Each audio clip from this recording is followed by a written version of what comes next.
Mga katoto, narinig nyo na ba ang patungkol sa tinaguriang Kentucky Meat Shower? Mula noon hanggang ngayon ay talaga namang misteryo pa ring maituturing ang pangyayaring ito.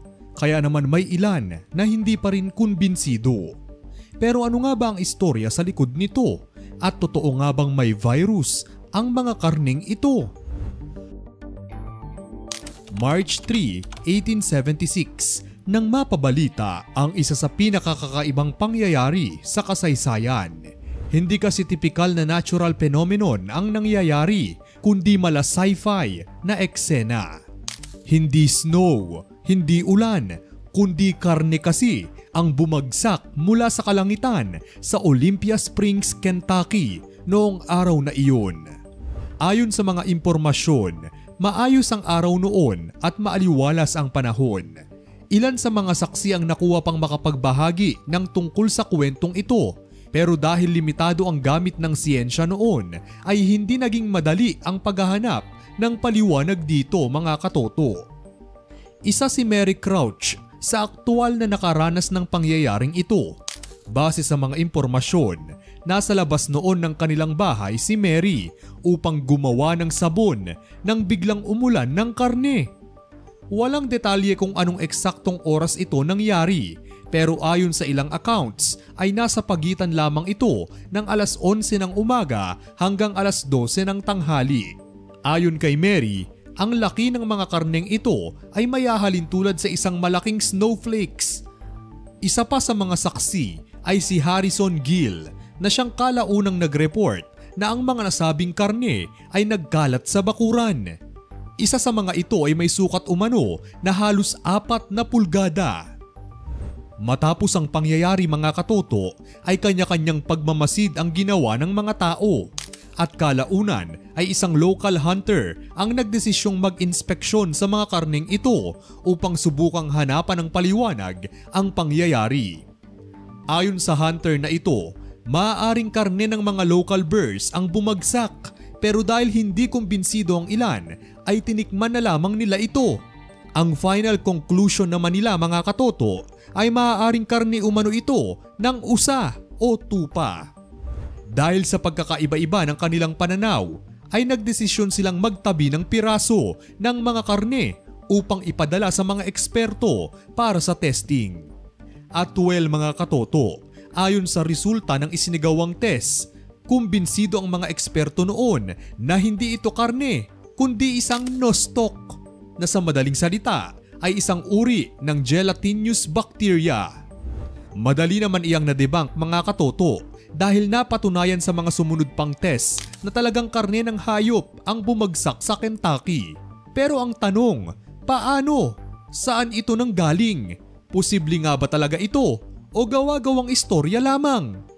Well, mga katoto, isa sa pinaka-accepted na eksplanasyon dito mula noon hanggang ngayon ay isa umano itong vulture vomit.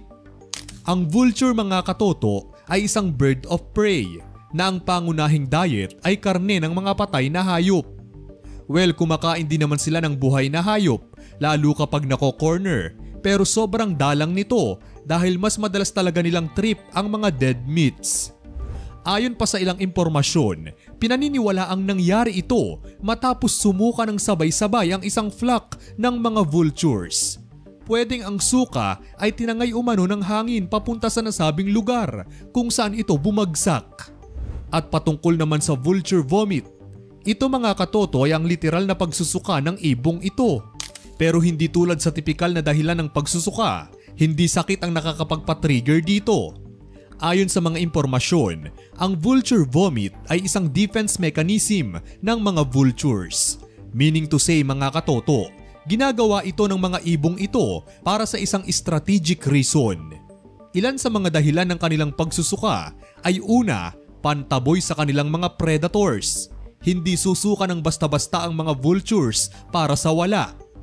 Kilala sila sa pagkakaroon ng pinakamalakas na gastric acid sa animal kingdom, kaya kayang-kaya nito agad lusawin ang kanyang kinakain.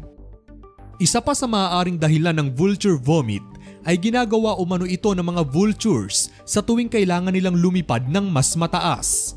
kailangan nilang isuka ang last meal na kinain nila upang gumaan ang sarili at maabot ang desired na taas. May isa pang teorya noon patungkol dito na pinaniniwalaan rin ng ilan. Ayon sa mga impormasyon, maaaring isa umano itong sign o babala mula sa Panginoon patungkol sa doomsday. Sa ngayon mga katoto, ay misteryo pa ring maituturing ang istoryang ito, lalo na't wala pa ring matibay na ebidensya sa kung ano at paano nga ba ito nangyari. Ang tanging pinangahawakan lang umano ay ang ilang meat samples mula rito na nakatabi ngayon sa Transylvania University Museum. Pero gaya ng nabanggit, may ilan pa mang suhestyon ay mas marami ang naniniwalang vulture vomit ang naging dahilan kung bakit umulan ng karne noong araw na iyon. Marami pa ring tanong ang hindi nabibigyan ng siyentipikong sagot. Pero kayo na rin ang magpasya mga katoto. Ano sa tingin nyo? Kapanipaniwala bang vulture vomit ang nangyari o sadyang paalala ito mula sa Panginoon? Ikomento ang inyong mga sagot sa ating comment section.